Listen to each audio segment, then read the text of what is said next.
மறவாத நினைவாக இன்றைய இறை மன்னா. அன்பிற்குரியவர்களே, ஆண்டவர் இயேசு கிறிஸ்துவின் இறை ஆசீரும் பணிவுடன் கூடிய அன்பான வணக்கங்களும். லூக்கா நற்செய்தி 6வது அதிகாரம் 6 முதல் 11 முடிய உள்ள இறைவார்த்தைகள் இன்றைய நற்செய்தி வாசகமாக நமக்கு கொடுக்கப்பட்டுள்ளது. இவ்வாசகத்தின் மைய கருத்தாக பாரம்பரியம் பெரியதா, ஆன்ம ஆசீர்வாதம் பெரியதா என்பதை சிந்தித்து பார்க்க நமக்கு அழைப்பு விடுக்கிறது. முதல் சிந்தனையாக, நற்செய்தியிலே ஓய்வு நாளில் இயேசு தொழுகை கூடத்திற்கு சென்று கற்பித்ததாகவும் அங்கே வலக்கை சூம்பியர் ஒருவர் இருந்தார் என்றும் நற்செய்தியில் படிக்கிறோம். இந்த வசனம் நமக்கு கொடுக்கின்ற செய்தி யாதென்றால், தினமும் ஆலயம் செல்லுதல் நமது வாழ்வின் பழக்கமாக இருக்க வேண்டும் என்று. காரணம், அவ்விடமே இறைவனை சந்திக்கும் இடம்.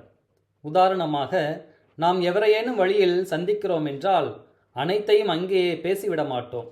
அவர்களை வீட்டுக்கு வாங்க பேசுவோம் என்று அழைப்பு கொடுப்போம். அதுவும் வழியில் பார்ப்போர் பேசுவோர் அனைவரிடமும் இதை சொல்லிவிட மாட்டோம். நமக்கு தெரிந்த முக்கியத்துவம் வாய்ந்த நபர்களிடமே இதனை சொல்லுவோம். இது உண்மைனா இயேசு நமக்கு கொடுக்கின்ற அழைப்பும் இது போன்றதுதான். என் வீட்டுக்கு வாங்க, நாம் பேசுவோம் என்று சொல்லுகிறார்.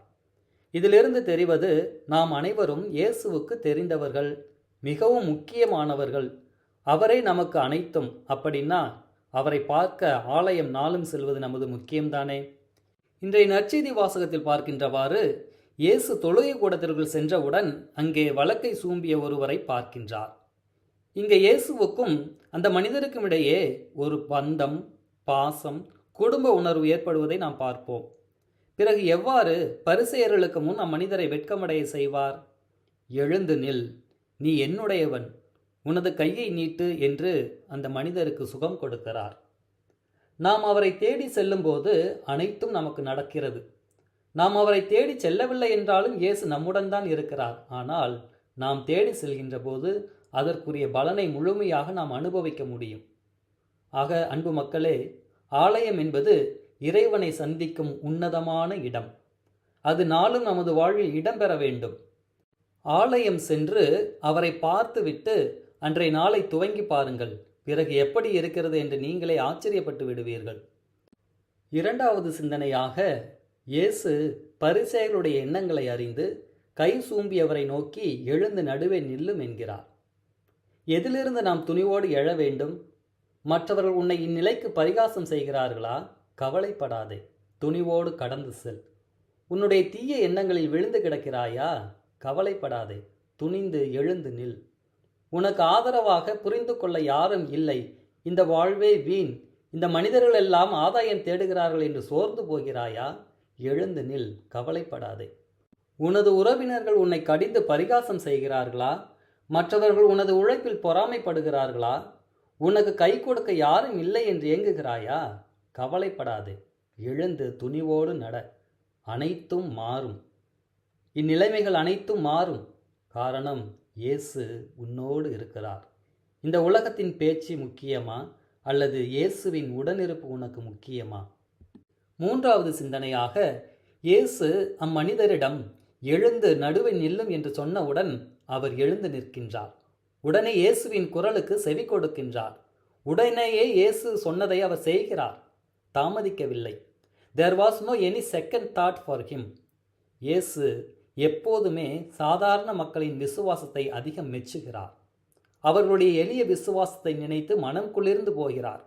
எதனால் இவ்வாறு சொல்லுகிறேன் என்றால், மத்தேயு நற்செய்தி 15வது அதிகாரம் 26 முதல் 28 வரை உள்ள வசனங்களில் நாம் பார்க்கின்றவாறு, எனக்கு உதவியருளும் என்று கேட்ட கனானிய பெண்ணிடம் இயேசு கூறியது, பிள்ளைகளுக்குரிய உணவை எடுத்து நாய்க்குட்டிகளுக்கு போடுவது முறையல்ல என்று சொல்லுகிறார். ஆனால் அப்பெண்மணியோ, ஆமையா, ஆனாலும் தங்கள் உரிமையாளரின் மேசையிலிருந்து விழும் சிறு துண்டுகளை நாய்க்குட்டிகள் தின்னுமே என்று சொல்லுகிறார்.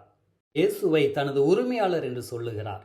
அதற்கு இயேசு சொல்வதோ, அம்மா, உன் நம்பிக்கை பெரியது என்று பாராட்டுகிறார். மேலும் மத்தேயு நற்செய்தி 8வது அதிகாரம் 10வது வசனத்தில் நூற்றுவர் தலைவன் கூறுவது போல், நீர் என் இல்லத்திற்கு வர நான் தகுதியற்றவன், ஆனால் ஒரு வார்த்தை சொல்லும், என் ஊழியன் குணமடைவான் என்று சொன்னபோது அவரது நம்பிக்கையை வியந்து, உறுதியாக உங்களுக்கு சொல்கிறேன், இஸ்ரவேலர் யாரிடமும் இத்தகைய நம்பிக்கையை நான் கண்டதில்லை என்று சொல்லி அவரை பாராட்டுகிறார். ஆக நற்செய்தியில் இயேசு அம்மனிதரிடம் எழுந்து நில் என்றவுடனேயே அவரும் எழுந்து நிற்கின்றார். அவருடைய உடனடியான இந்த செயல்பாடே அம்மனிதருடைய நம்பிக்கையை வெளிப்படுத்துகிறது.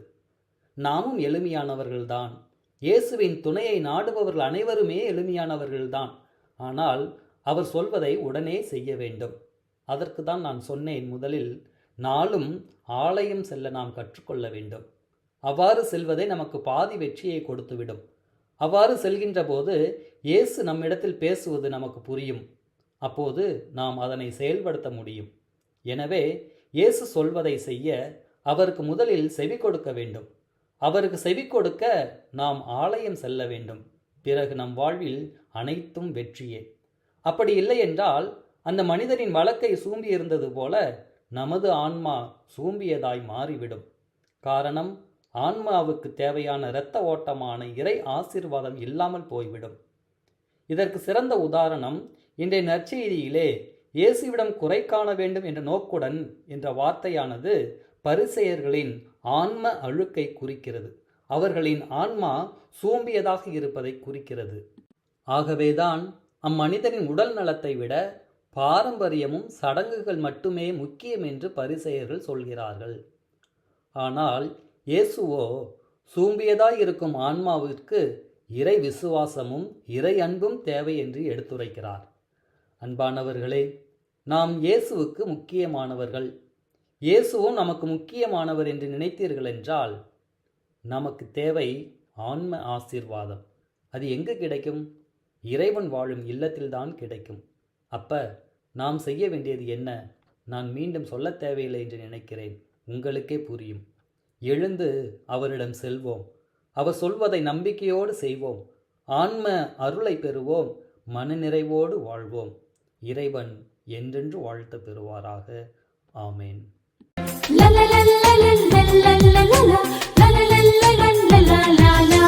இறையருள் நிறையும் இறைவன் பலியினிலே அருள்வளம் பெருகும் அன்பின் வழியினிலே எண்ணிசை முழங்கிட இதயங்கள் மகிழ்ந்திட ஒன்றாய் கூடி வருவோம். இறைவனின் அகில சாட்சியாவோ ஒன்றாய் கூடி வருவோம். இறைவனின் அகில சாட்சியாவோ வருவோம், எழுவோம், இறையை தொழுவோம்.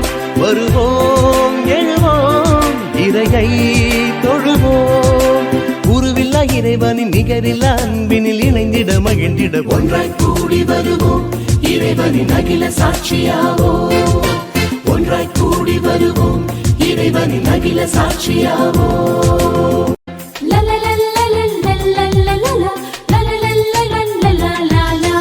இறையருள் நிறையும் இறைவன் பலியினிலே அருள்வளம் பெருகும் அன்பின் வழியினிலே எண்ணிசை முழங்கிட இதயங்கள் மகிழ்ந்திட ஒன்றாய் கூடி வருவோம். இறைவனின் அகில சாட்சியாவோ ஒன்றாய் கூடி வருவோம். இறைவனின் அகில சாட்சியாவோ வருவோம், எழுவோம், இறையை தொழுவோம். வருவோம், எழுவோம், இறையை தொழுவோம். உருவில்லா இறைவனின் நிகரில்லா அன்பினில் இணைந்திட மகிழ்ந்திட ஒன்றாய் கூடி வருவோம். இறைவனின் அகில சாட்சியாவோ ஒன்றாய் கூடி வருவோம்.